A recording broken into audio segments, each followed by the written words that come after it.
یہ سن کر ایلن لمحہ بھر کے لیے جھجکی، لیکن وہ شخص تو بہت پراسرار ہے اور میں نے یہ بھی سنا ہے کہ وہ عام معاملات میں دخل نہیں دیتا۔ پھر تو کسی کو نہیں معلوم کہ وہ کہاں ہے۔ کیا وہ ہماری مدد کریں گے؟ جان مگر پراسرار انداز میں مسکرایا۔ کیا تم جانتی ہو جولیانا اسمتھ نے کچھ عرصہ پہلے بزرگ مسز مہدی کو سالگرہ پر کیا تحفہ دیا تھا؟ ایلن نے ہچکچاتے ہوئے جواب دیا، زیب کارپوریشن کی کامنگ پل۔ یہ سنتے ہی ایلن کو اچانک سمجھ آ گئی، یعنی وہ شخص سارا وقت نیو یارک میں ہی تھا۔ جان نے سر ہلایا۔ مزید یہ کہ حالانکہ ڈاکٹر زیب طویل عرصے سے بیمار ہیں، مگر وہ مسلسل خوش مزاج اور حشاش بشاش دکھائی دیتے ہیں۔ لازمی ہے کہ کوئی ان کا علاج کر رہا ہو، اور وہ کون ہو سکتا ہے سوائے ان کے شاگرد کے؟ سلویسٹر صاف ظاہر تھا کہ بڑھاپے کے باعث موت کے قریب ہیں۔ وہ پہلے ہی 90 برس سے زیادہ عمر کے تھے، مگر جسمانی کمزوری کے باوجود ان کا دماغ تیز اور رویہ ویسا ہی عجیب و غریب تھا۔ لوگ نجی محفلوں میں قیاس آرائیاں کرتے کہ یہ سب ان کے قابل ترین شاگرد کی وجہ سے ہے جو ان کا علاج کر رہا ہے۔ جان کی بات سن کر ایلن نے فوراً سر ہلا دیا۔ آپ صحیح کہہ رہے ہیں۔ اگر وہ سامنے آ گئے تو پروین اسمتھ کی شہرت نیو یارک میں خاک میں مل جائے گی۔ چاہے وہ جدید طب کی ماہر تھی اور چاہے اس کے پیچھے مہدی خاندان اور اسمتھ خاندان کھڑا تھا، طب کی دنیا میں وہ پھر بھی ایک مذاق بن جاتی کہ اس نے روایتی طب کو چیلنج کرنے کی جرات کی۔ جان نے سر ہلایا، پھر ادھر ادھر دیکھا اور جھک کر ایلن سے کہا، میں ابھی کے ابھی زیب خاندان کے پاس جا رہا ہوں۔ ایلن پرجوش ہو کر بولی، جی بالکل۔ پروین، جو یہ نہیں جانتی تھی کہ کوئی اس کے خلاف سازش کر رہا ہے، اس وقت زیب خاندان کی طرف گاڑی چلا رہی تھی۔ راستے میں اس نے سلویسٹر کے لیے کچھ پھل خریدے۔ جب وہ زیب خاندان کے گھر پہنچی تو سلویسٹر کا بیٹا اس سے نہایت خندہ پیشانی سے ملا۔ آخر پروین کی وجہ سے پچھلی بار اس نے جولیانا سے کافی دولت کمائی تھی۔ سلویسٹر کا بیٹا اسے ادب سے اندر لے گیا، جہاں سلویسٹر باغ میں بیٹھے دھوپ سینک رہے تھے۔ سلویسٹر اب خاصے بوڑھے ہو چکے تھے، جھریوں سے بھرا چہرہ اور ٹانگیں اب چلنے کے قابل نہیں رہی تھیں، لیکن پھر بھی وہ مطمئن تھے اور کتاب پڑھنے میں مصروف تھے۔ پروین ان کے سامنے بیٹھ گئی اور آہستگی سے بولی، ماسٹر۔ سلویسٹر نے اسے دیکھا اور بڑبڑائے، کیا میں نے نہیں کہا تھا کہ جب کوئی اہم بات نہ ہو تو میرے پاس نہ آیا کرو؟ پھر کیوں آئی ہو؟ پروین نے لمحہ بھر سوچا اور پھر بولی، میں آپ سے پوچھنا چاہتی ہوں، کیا ٹوٹی ہوئی ہڈیوں کو دوبارہ اگانے کا کوئی طریقہ ہے؟ ٹوٹی ہوئی ہڈیوں کو دوبارہ پیدا کرنا، یہ تو زیادہ تر مارشل آرٹس کے ناولوں میں پایا جانے والا تصور تھا، لیکن حقیقت میں بھی ایک روایت کے طور پر ذکر ملتا ہے۔ سلویسٹر نے کتاب آہستہ سے بند کی اور اپنی مدھم آنکھیں موند لیں۔ پروین خاموش رہی۔ وہ جانتی تھی کہ استاد سوچ رہے ہیں۔ بچپن میں ہی پروین نے روایتی طب کا مطالعہ شروع کیا تھا اور بالآخر کوئن کی معرفت سلویسٹر کی شاگرد بنی تھی۔ اکثر وہ اور سلویسٹر فون پر طب کے موضوعات پر گفتگو کرتے۔ یہ طریقہ بظاہر مناسب نہ تھا، مگر پروین ایسی ذہین تھی کہ معمولی رہنمائی سے ہی ساری بات سمجھ جاتی تھی۔ یوں وہ سلویسٹر کی شاگرد بنی رہی۔ سلویسٹر کی اس عادت کی وہ عادی ہو چکی تھی، اس لیے خاموشی سے انتظار کرنے لگی۔ کچھ دیر بعد سلویسٹر نے آنکھیں کھولیں اور بولے، ایک زمانے میں بون ایڈہیشن بام ہوا کرتا تھا۔ اگر اسے روایتی مساج اور ایکوپنکچر کے ساتھ استعمال کیا جائے تو شاید ہڈیاں جڑ سکیں، لیکن اس بام کا نسخہ اب موجود نہیں ہے۔ تمہیں خود تیار کرنا ہوگا، اور یہ محض ایک روایت ہے۔ میں نے خود اسے نہ کبھی دیکھا ہے اور نہ آزمایا۔ پروین نے سر ہلایا۔ سلویسٹر نے اپنے بیٹے کو بلایا اور کہا کہ پروین کو وہ کتابیں دکھائے جن میں بام کا ذکر ہے۔ پھر بولے، میں نے تمہیں وہ سب کچھ سکھا دیا ہے جو مجھے آتا ہے۔ یہ چیز مجھے بھی نہیں معلوم، اس لیے اب تمہیں خود تحقیق کرنی ہوگی۔ یاد رکھو، روایتی طب سمندر کی مانند وسیع ہے۔ میری ساری زندگی اس میں گزری، مگر میں نے بس ایک قطرہ ہی جانا ہے۔ اگر مستقل مزاجی سے محنت کرو تو ہمیشہ کوئی نہ کوئی راستہ نکل آتا ہے۔ پروین نے احترام سے سر جھکایا۔ وہ کھڑی ہوئی اور ادب سے کتابیں لی۔ کچھ کہنا چاہتی تھی لیکن سلویسٹر نے دوبارہ اپنی کتاب اٹھا لی اور بیزاری سے بولا، اب اگر کوئی اور کام نہیں ہے تو تم جا سکتی ہو، بار بار مجھے تنگ مت کیا کرو۔ پروین نے نرم لہجے میں کہا، جی ماسٹر۔ سلویسٹر کا بیٹا اب 60 برس کا ہو چکا تھا، مگر پھر بھی وہ باپ کے ساتھ رہتا تھا۔ اس نے خود پروین کو دروازے تک چھوڑا۔ اسی وقت زیب خاندان کے دروازے پر گاڑی رکی۔ جان کی کار آ کر رکی۔ اس نے دروازہ کھولا، اپنے کپڑے درست کیے اور آگے بڑھ کر دروازہ کھٹکھٹایا۔ چند لمحوں بعد نوکر نے دروازہ کھولا۔ جان نے کہا، میں ڈاکٹر زیب سے ملنے آیا ہوں۔ نوکر نے جواب دیا، براہ کرم انتظار کریں، وہ اس وقت ایک مہمان کے ساتھ ہیں۔ مہمان؟ جان چونک گیا۔ سلویسٹر بہت کم ہی کسی سے ملاقات پر راضی ہوتے تھے اور یہ برسوں سے ایسے ہی تھا۔ اکثر لوگ ان سے علم حاصل کرنے کی خواہش رکھتے تھے مگر وہ انکار کر دیتے تھے کیونکہ صحت بگڑ چکی تھی۔ یہ بھی کہا جاتا تھا کہ اب انہیں ہلکی سی یادداشت کی کمزوری ہے۔ چند پرانے معزز معالجین کے سوا کسی اور کو سلویسٹر سے ملاقات کا شرف حاصل نہیں ہوتا تھا، لیکن آج تو روایتی طب کی کانفرنس جاری تھی اور سارے پرانے لوگ وہاں پر تھے۔ پھر اس وقت سلویسٹر سے ملنے کون آ سکتا تھا؟ جان نے سوچتے ہوئے پوچھا، کون ہے؟ نوکر مسکرایا مگر جواب نہ دیا۔ جان فوراً سمجھ گیا کہ حد سے آگے بڑھ رہا ہے۔ اس نے مسکرا کر کہا، براہ کرم انہیں بتا دیجئے کہ میں آیا ہوں، میں یہی انتظار کرتا ہوں۔ ٹھیک ہے۔ نوکر جب سلویسٹر کے کمرے میں گیا تو دیکھا کہ سلویسٹر کا بیٹا پروین کو رخصت کر رہا ہے۔ اس طرف آئیں پروین۔ پروین نے کہا، آپ کو بھی اپنی صحت کا زیادہ خیال رکھنا چاہیے مسٹر زیب۔ سلویسٹر کے بیٹے نے بھی طب سیکھی تھی، اس لیے عمر میں بڑا ہونے کے باوجود حقیقتاً پروین اس کا جونیئر شمار ہوتی تھی۔ وہ ہنسا اور بولا، عمر بڑھنے کے بعد یہی حال ہوتا ہے، بس دعا ہے کہ ابا جی کچھ برس اور زندہ رہیں تاکہ میں ان کی خدمت کر سکوں۔ یہ سن کر پروین کے دل میں خاموش سا سانس اٹھا۔ بچپن میں وہ اکثر سنتی تھی کہ سلویسٹر اپنے بیٹے کو نااہل کہہ کر ڈانٹتے تھے کیونکہ وہ ان کا علم آگے نہیں بڑھا سکا، اور اس وقت اس کا سینئر بس سادہ سا مسکرا دیتا۔ لیکن اب سلویسٹر 90 سال سے زیادہ کے تھے اور ان کا بیٹا جو 60 برس کا ہو چکا تھا اب بھی ان کے ساتھ تھا۔ کیا یہ بھی ایک نعمت نہ تھی؟ کچھ لوگوں کے بچے کثرت سے ہوتے ہیں، سب باصلاحیت بھی، مگر کوئی بیرون ملک چلا جاتا ہے اور کوئی دور، والدین کے قریب کم ہی رہتے ہیں۔ پروین کا ذہن بے اختیار حارث اور شمائل کی طرف گیا۔ دونوں اتنے ذہین تھے کہ مستقبل میں وہ بھی ناز نخرے والے نہیں ہوں گے۔ جب وہ خود بوڑھی ہوگی تب بھی وہ دونوں روز اس کے سامنے نہ ہوں گے۔ اس طرح وہ ان سے تنگ بھی نہیں ہوگی۔ شاید صرف ثالث ہی وہ شخص ہوگا جو ہمیشہ پاس ہوگا۔ رک جاؤ، یہ کیا سوچ رہی تھی؟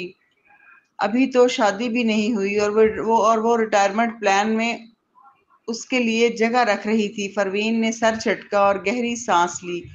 باہر نکلی تو دروازے پر جان کھڑا نظر آیا۔ جیسے ہی دونوں کی نظر ملی، جان حیران رہ گیا۔ اس نے پروین کو دیکھا، پھر سلویسٹر کے بیٹے کو، اور اس کے چہرے پر حیرت کے تاثرات آئے مگر جلد ہی چھپا لیے۔ پروین نے اسے نظر انداز کیا اور سلویسٹر کے بیٹے سے کہا، میں چلتی ہوں، آپ مزید زحمت نہ کریں۔ بیٹا مسکرایا، ٹھیک ہے، خدا حافظ۔ پروین سیدھی جان کے پاس سے گزری اور نکل گئی۔ دروازہ بند ہونے کے بعد بھی جان سنبھل نہ پایا۔ پروین زیب خاندان کے ہاں کیا کر رہی تھی؟ سلویسٹر کا بیٹا اب جان سے ادب سے بولا، کیا آپ والد صاحب سے ملنے آئے ہیں؟ جان نے سر ہلایا اور بے چینی سے پوچھا، یہ تو پروین سمتھ تھی نا؟ میں نے سنا ہے وہ اینٹی ہے، مشہور سرجن۔ سلویسٹر کے بیٹے نے کہا، ایسا ہی لگتا ہے، کیوں؟ جان اس کے ساتھ باغ کی طرف بڑھا جہاں سلویسٹر بیٹھے تھے۔ وہ باتوں باتوں میں بولا، وہ یہاں کیا کرنے آئی تھی؟ بیٹے نے لمحہ سوچا اور یاد آیا کہ پروین نہیں چاہتی تھی کہ اس کی پہچان ظاہر ہو۔ اگر راز کھل گیا تو وہ بہت مصروف ہو جائے گی، اس لیے اس نے جواب دیا، اوہ وہ چند کتابیں ادھار لینے آئی تھی۔ کتابیں؟ جان نے آنکھیں سکیڑ لیں۔ اس کے نزدیک تو پروین اپنی صفائی دینے آئی تھی۔ ہاں، لگتا ہے وہ گھبرا گئی ہے۔ آخرکار یہ کہنا کہ روایتی طب جدید طب سے کمتر ہے، یقیناً سب کی نفرت دلانے والی بات تھی۔ اگرچہ پاشا خاندان کی کیئر فری گولیوں نے دوسروں کو خاموش کر رکھا تھا، مگر اگر سلویسٹر کچھ بول دیتے تو یہ نسخہ ہر جگہ پھیل جاتا۔ پھر پاشا خاندان کے پاس بچتا ہی کیا؟ پاشا والے بھی کمال کے چالاک نکلے کہ فوراً سلویسٹر کے پاس پناہ لینے پہنچ گئے۔ مگر افسوس، سلویسٹر ان لوگوں سے سخت نفرت کرتے ہیں جو روایتی طب کو کمتر سمجھتے ہیں۔ اپنے جوانی کے دنوں میں ان پر کبھی جعل سازی کا الزام بھی لگا اور ایک بار جدید معالج سے مقابلہ بھی کیا، اور آج بھی بطور چیئرمین آلٹرنیٹیو میڈیسن ایسوسی ایشن ان کی شخصیت ہی اس شعبے کو اعتماد بخشتی تھی۔ جان انہی خیالات میں تھا کہ باغ میں پہنچ گیا۔ سلویسٹر دھوپ سینک رہے تھے۔ جان نے قریب جا کر کہا، مسٹر زیب، آپ کی طبیعت اب کیسی ہے؟ سلویسٹر نے آنکھ کے کونے سے اسے دیکھا، کتاب ہاتھ میں رکھی مگر نظریں ہٹا لی۔ مدھم سی آواز میں کہا، یہاں کیا لینے آئے ہو؟ سب کو معلوم تھا کہ سلویسٹر کو جان پسند نہیں، مگر افسوس، سلویسٹر کے بعد جان ہی روایتی طب کا سب سے ماہر معالج مانا جاتا تھا۔ جب سلویسٹر نے کنارہ کشی اختیار کی تو ایک وقت میں جان ہی اس میدان کا قائد بن گیا۔ جب پروین پہلی بار نیو یارک آئی تب جان کی پوزیشن ناقابل ہضیمت تھی۔ جان اس کے سامنے بیٹھ گیا اور کہا، مسٹر زیب، میں واقعی بے بس ہو گیا ہوں، اسی لیے آپ کے پاس مدد کے لیے آیا ہوں۔ سلویسٹر نے اسے دیکھا، آنکھوں میں حقارت تھی۔ میں تمہاری کیا مدد کر سکتا ہوں؟ مسٹر مائرز تم مجھے بہت بڑا سمجھ رہے ہیں۔ جان گھبرا کر فوراً کھڑا ہو گیا۔ میں اس عزت کے لائق نہیں ہوں۔ یہ جانتے ہوئے کہ وہ آدمی خوشامد پسند نہیں کرتا، سیدھا مدعا بیان کیا، میں آج اس لیے آیا ہوں کیونکہ ایک نوجوان جدید طب کی ماہر عورت نے، جو محض اپنے آپریشن کے ہنر پر اتراتی ہے، اس نے سب کے سامنے اعلان کیا ہے کہ روایتی طب جدید طب سے کمتر ہے۔ ٹھک کی آواز سے سلویسٹر نے کتاب میز پر دے ماری اور طنزیہ انداز میں کہا، کیا نیو یارک میں ابھی بھی ایسے گمراہ لوگ موجود ہیں؟ جان اس کے رد عمل پر خوش ہوا، جی ہاں، بالکل۔ سلویسٹر نے ناک سکیڑتے ہوئے کہا، کیا تم سب لوگ اس لڑکی کو سبق نہیں سکھا سکتے؟ جان نے ادب سے سر جھکایا، میں چاہتا ہوں، مگر بدقسمتی سے اس کا خاندان بہت طاقتور ہے، اس لیے لنکن اور باقی لوگ اس سے ٹکرانے کی ہمت نہیں کرتے۔ میں نے آج کانفرنس میں چند الفاظ کہے تو فوراً سب نے ٹوک دیا کہ ایک نوجوان لڑکی پر سختی نہ کرو، لیکن مسٹر زیب یہ سب دراصل رویے کا معاملہ ہے۔ سلویسٹر نے سرد لہجے میں کہا، کون سا خاندان ہے؟ اتنا طاقتور ہے کیا؟ جان نے جلدی سے کہا، یہ سب ہارمونیا فارمیسی کی کیئر فری گولیوں کی وجہ سے ہے۔ سب کو صرف پیسہ دکھائی دیتا ہے، اس لیے کوئی بھی کھڑا نہیں ہوتا، لیکن ایک نوجوان اگر غلط بات کرے تو اسے ضرور ڈانٹنا چاہیے۔ پاشا خاندان، ہارمونیا فارمیسی۔ سلویسٹر چونک گئے، تم کس کی بات کر رہے ہو؟ جان نے جواب دیا، وہی جو ابھی آپ سے ملنے آئی تھی، پروین سمتھ۔ کیا؟ یوں لگا جیسے سلویسٹر سکتے میں آ گیا ہو یا شاید جان کی بات اچھی طرح سن نہ پایا ہو۔ اس کی آواز فوراً بلند ہوئی۔ جان نے گھبرا کر وضاحت دی، وہ اسمتھ خاندان کی وہ بیٹی ہے جسے انہوں نے ابھی کچھ عرصہ پہلے تسلیم کیا ہے۔ اس کا نام پروین اسمتھ ہے۔ میں نے یہ بھی سنا ہے کہ وہ ثالث مہدی کی منگیتر ہے۔ اوہ، اس کی ایک اور اہم پہچان بھی ہے، وہ اینٹی ہے، دنیا بھر میں مشہور سرجن۔ لوگ اینٹی کے طور پر اس کی بے پناہ عزت کرتے ہیں۔ مجھے لگتا ہے کہ تعریفیں سن کر اس نوجوان عورت کا دماغ خراب ہو گیا ہے، اسی لیے وہ سمجھنے لگی ہے کہ اب وہ طب کے میدان میں ناقابل شکست ہے۔ یہ کہہ کر جان نے سلویسٹر کو احتیاط سے دیکھا۔ وہ خود بھی پوری طرح مطمئن نہیں تھا، کیونکہ جولیانا جب زیب کارپوریشن کی کامنگ پل خریدنے میں کامیاب ہوئی تھی تو اس کا مطلب تھا کہ سلویسٹر کا اسمتھ خاندان سے تعلق ضرور ہے۔ خاص طور پر ابھی پروین جب کتابیں ادھار لینے آئی اور واقعی کامیاب ہو گئی، یہ ثابت کرتا تھا کہ سلویسٹر بھی دراصل مہدی اور اسمتھ خاندان کو ناراض نہیں کرنا چاہتے۔ یہ سوچ کر جان نے کھنگار کر کہا، مسٹر زیب، غور کروں تو اس کے مقام اور حیثیت کو دیکھتے ہوئے اسے براہ راست ناراض کرنا اچھا نہیں، خاص طور پر جب اس کے پیچھے اسمتھ اور مہدی خاندان ہے۔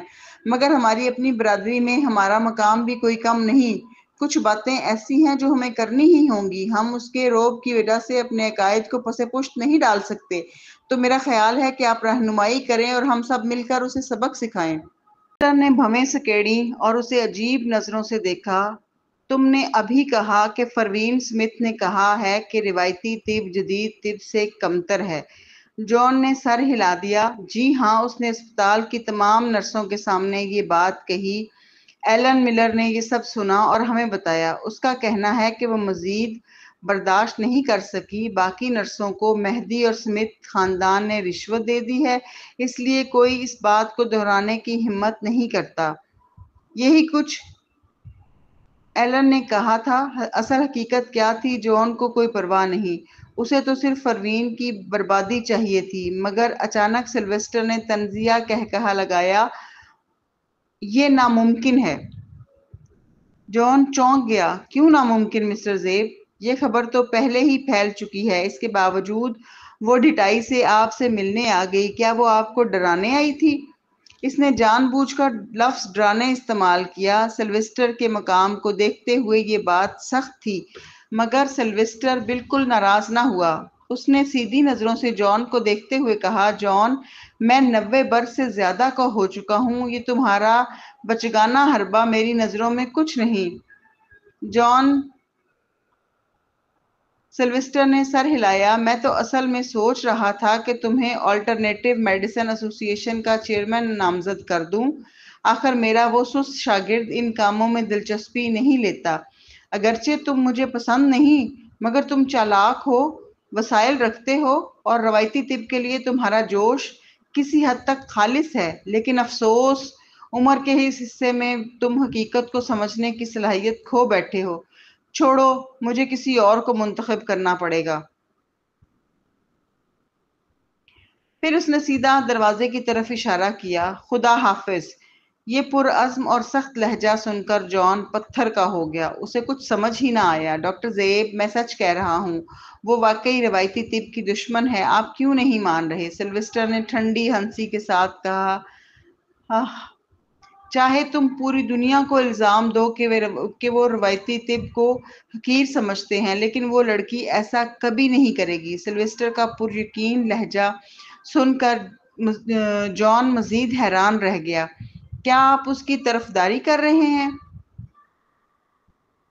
کیا اسمتھ یا مہدی خاندان نے آپ کو فائدہ دیا ہے؟ ڈاکٹر زیب، آپ اتنی عمر رسیدہ حالت میں بھی دنیاوی لالچ کا شکار ہو رہے ہیں۔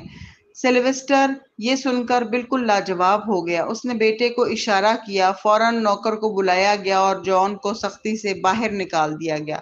جان کو بے دردی سے زیب حویلی سے نکال دیا گیا۔ دروازہ زور سے بند ہوا تو جان اب بھی باہر کھڑا تھا، سنبھل نہیں پایا۔ سلویسٹر کو اتنا یقین کیوں تھا کہ پروین نے ایسی بات نہیں کی؟ پروین تو اینٹی ہے۔ ایک عالمی شہرت یافتہ سرجن کے لیے تو یہ بالکل منطقی تھا کہ وہ روایتی طب کو کمتر سمجھے۔ ضرور پروین نے ابھی اسے بہت سا پیسہ دیا ہے۔ یہ ناقابل برداشت تھا، یہاں تک کہ سلویسٹر بھی رشوت کھا گیا۔ کیا واقعی ریاست ہائے متحدہ کے روایتی معالجین زوال کی طرف جا رہے ہیں؟ پروین کو زیب حویلی میں پیش آنے والے واقعہ کا علم ہی نہ تھا۔ وہ تو پہلے ہی واپس گھر پہنچ چکی تھی، بازوؤں میں کتابوں کا ڈھیر لیے اوپر گئی اور مطالعہ گاہ میں بیٹھ کر تحقیق میں محو ہو گئی۔ وہ کوئنٹن کا علاج ڈھونڈنا چاہتی تھی، یہاں تک کہ جب کسی نے اس کے ہاتھ سے کتاب چھین لی تب وہ جا کر رکی۔ اس نے ناگواری سے پیشانی سکیڑی، سر گھمایا اور ڈانٹ کر کہا، شمائل ہی وہ بچی تھی جو ہمیشہ اس کے مطالعے کے وقت شرارت کرتی تھی، لیکن مڑ کر دیکھا تو شمائل اور حارث صوفے پر بیٹھے تھے۔ اسے فکر مندی سے دیکھ رہے تھے اور اس کی کتاب جس نے لی تھی وہ ثالث تھا۔ پروین کے تیور مزید بگڑ گئے۔ جیسے ہی اس کے چہرے پر یہ تاثرات آئے، شمائل نے دھیرے سے حارث سے کہا، میرا خیال ہے ابو کی خیر نہیں۔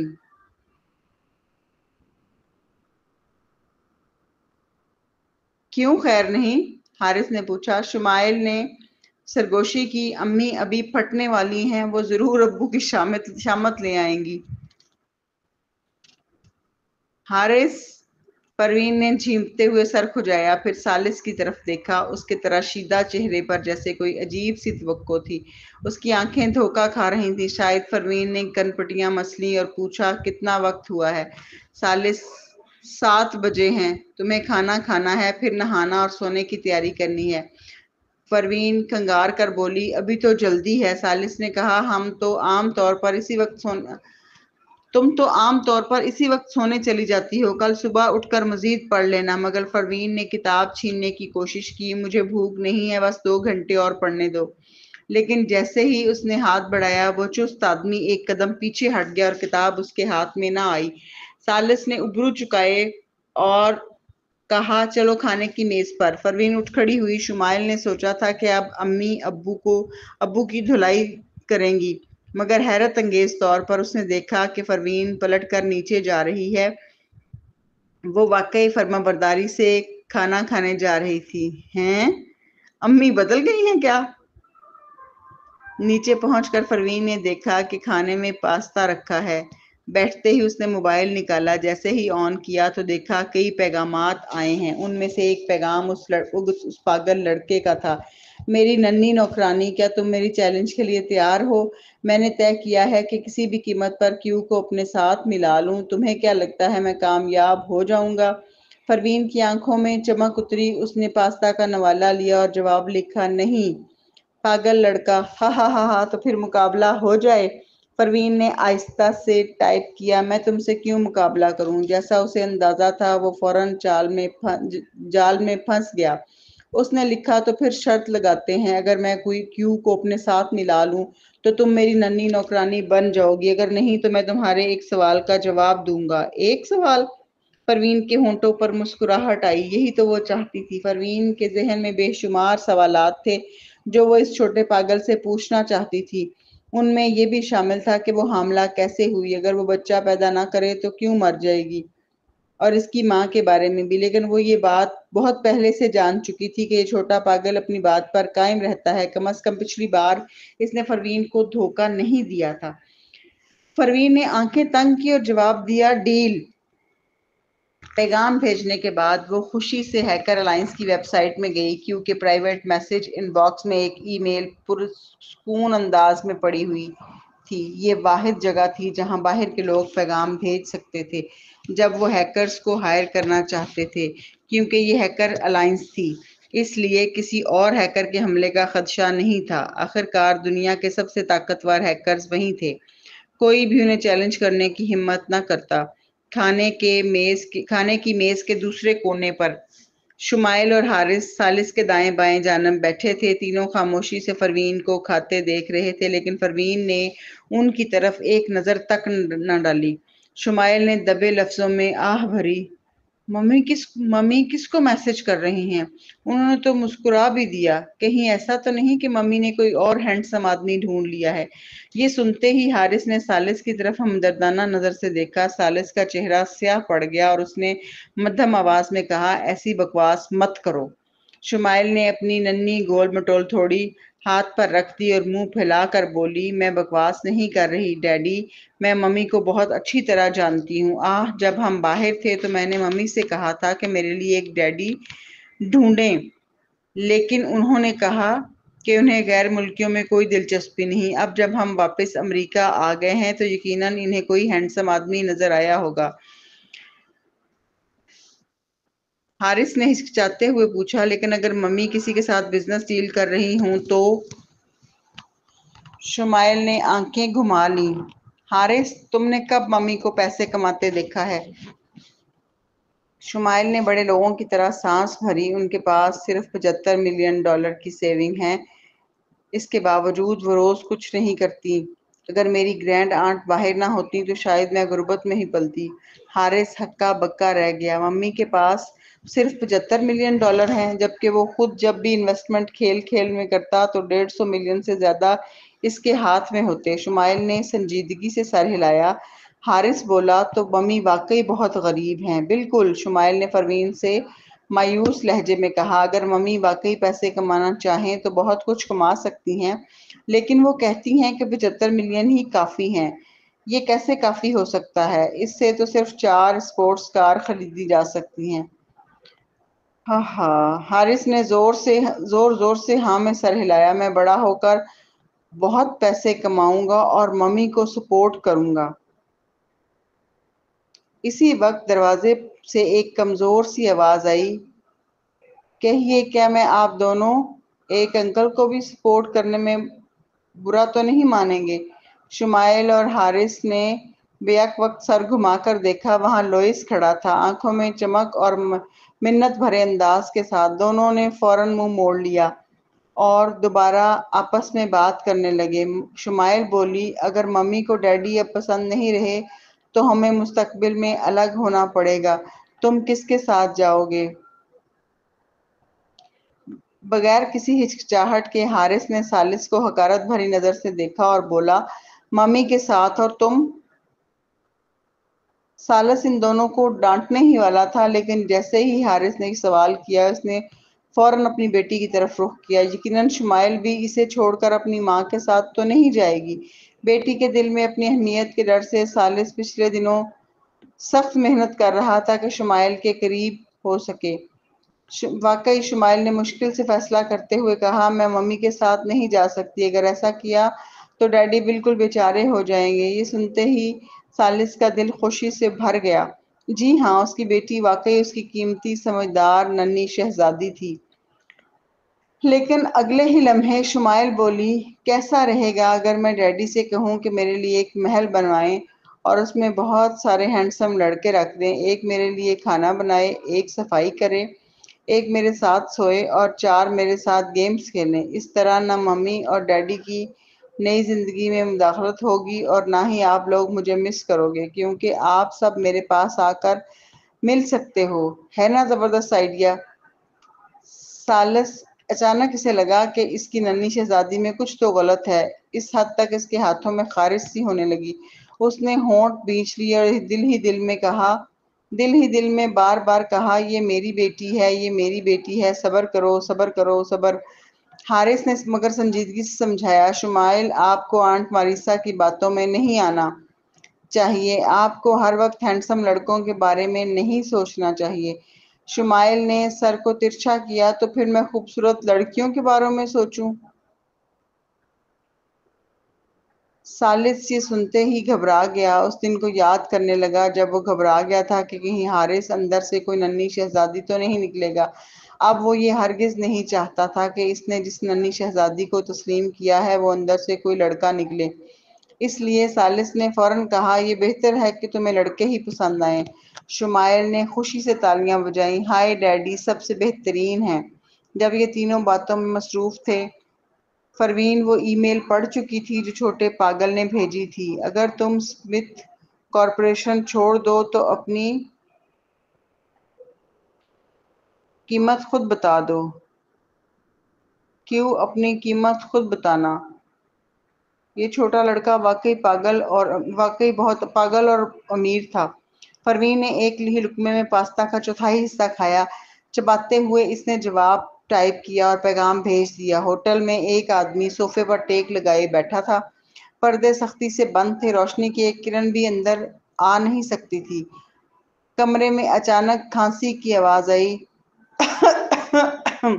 اگر تم اس طرح فضول حرکتیں کرتے رہے تو جلد یا بدیر اپنی تباہی خود لے آؤ گے۔ میں تمہیں خبردار کرتا ہوں، اس کے خلاف مت جانا۔ پاگل لڑکے کی تیز آواز گونجی۔ کیا تم پھر سے فضول بول رہے ہو؟ میں نے کہا تھا نا، میں نیو یارک کا مالک ہوں۔ میں چھوٹا ماسٹر ہوں اور تم صرف میرے نوکر۔ ویسے بھی تمہیں اس کی اتنی فکر کیوں ہے؟ کیا تم اس سے محبت کر بیٹھے ہو کہ اب اس سے دور نہیں رہ سکتے؟ بہتر ہے اپنی منصوبہ بندی مت بھولو۔ کھانسی کے بعد ایک گہری اور بھاری آواز ابھری۔ یہ کیسی بکواس ہے؟ میں اس سے کیوں محبت کروں گا؟ چھوٹا پاگل لڑکا ہنس پڑا۔ نہیں تو پھر تم مجھے اسے تنگ کرنے سے کیوں روک رہے ہو؟ کیوں؟ وہ تمہارے خیال سے کہیں زیادہ مشکل ہے۔ مشکل؟ وہ چھوئی موئی تو میری آنکھوں کے سامنے پلی بڑی ہے۔ اسے مشکل کیسے کہا جا سکتا ہے؟ تم ضرورت سے زیادہ سوچ رہے ہو۔ اب میں کیو کو استعمال کر کے اسے مکمل طور پہ کچل دوں گا اور اسے دکھاؤں گا کہ یہ دنیا کتنی سیاہ اور خوفناک ہے۔ کھانسی کی آواز کے بعد اس نے پوچھا، کیا تم واقعی کیو کو قائل کر سکتے ہو؟ پیسہ دنیا کو چلاتا ہے۔ اگر میں نہ کر سکا تو صرف اس کی ایک وجہ ہوگی۔ کیا وجہ؟ کہ میں نے کافی پیسہ پیشکش نہیں کیا۔ یہ کہتے ہی ایک ٹون بجی جو نئے میسج کی اطلاع دے رہی تھی۔ چھوٹے پاگل لڑکے نے فوراً فون اٹھایا، بالکل کسی بچے کی طرح خوش ہو کر بولا، دیکھا کیو نے مجھے جواب دیا ہے، اب دیکھتے ہیں کہ وہ کتنی قیمت مانگ رہا ہے۔ یہ کہہ کر اس نے ای میل کھول لی۔